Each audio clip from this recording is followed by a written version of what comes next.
ಕಿವ್ಯಾಗ mobile ಹಿಡ್ಕೊಂಡಿರ್ತಾರ, ಲತ್ತುಗುನಿ ಹಾಳಿಸುತ್ತಿರ್ತಾರ. Mummy, daddy, ಪಪ್ಪ. ಪಪ್ಪನ ಜೊತೆ ಮಾತಾಡ್ಕೊಂತ 10 ರೊಟ್ಟಿ ಬಡಿದು ಹೋಯ್ತು. ಲಟ್ಸಕ ಕಣ್ಣ ನೀರ್ಕ ಬಂದಿರ್ತೀವಿ ನನ್ನ ಮಕ್ಕಳು.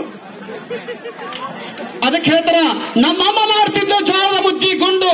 ಯಾವಾಗ್ರಿ? ಅವಾಗ ನಮ್ಮಮ್ಮ ಮಾಡುತ್ತಿದ್ಲು ಜೋಳದ ಮುದ್ದಿ ಗುಂಡು. ಅದರ ತಿಂದ ಎನ್ನ ಅಜ್ಜಾರ ಹೋದಾರ ನೋಡ್ರಿ, ಬಾಳ ಗಟ್ಟಿಗೊಂಡು. ಎಷ್ಟ್ ಕಟ್ಕೊಂತಾರ ನೋಡ್ರಿ ಅವ್ರು. ಅಲ್ಲಿ ಗಿಡದ ಬಂಡಿ ಕುಂತಾಡ ಅಜ್ಜನ ಕಾಲ ಇನ್ನು ಸೇಬುಣ್ಣು ಇದ್ದಾಗ ಮತ್ ಯಾರು ಹೋಗಿ ಆರ್ಡ್ರ ಕಡ್ದು ಗಿಡದಿಲ್ಲ ಗಲ್ಲ ಸೇಬುಣ್ಣು.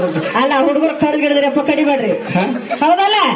ನಮ್ಮಮ್ಮ ಮಾಡೋ ತಿಂತಾರ ಜೋಳದ ಮುದ್ದಿ ಗುಂಡ. ಅದನ್ನ ತಿಂದಾದ್ರಿ ಇನ್ನ ಅಜ್ಜಾರ ಬಾಳ ಗಟ್ಟಿಗೊಂಡು. ನಮ್ಮವ್ರು ಮಾಡ್ತಿದ್ದ ಬಿಳ್ಜಾಳ ರೊಟ್ಟಿ. ನಮ್ಮವ್ರು ಮಾಡ್ತಿದ್ದ ಬಿಳ್ಜಾಳ ರೊಟ್ಟಿ. ಅದನ್ನ ತಿಂದಿಗಿಂತ ನಮ್ಮ ಅಪ್ಪನ ಬಹಳ ಗಟ್ಟಿ. ನಾನು ಮಾಡ್ತೀನಿ ಅವ ಇಡ್ಲಿ ವಡ. ನಾನು ಮಾಡಕತ್ತೀನ್ರಿ ಅವ ಇಡ್ಲಿ ವಡ. ಅದನ್ನ ತಿಂದ ಆಗ್ಯಾನ ನನಗನ್ನು ದೊಡ್ಡದೊಂದು ಪ್ಲಾಸ್ಟಿಕ್ ಕೊಡ.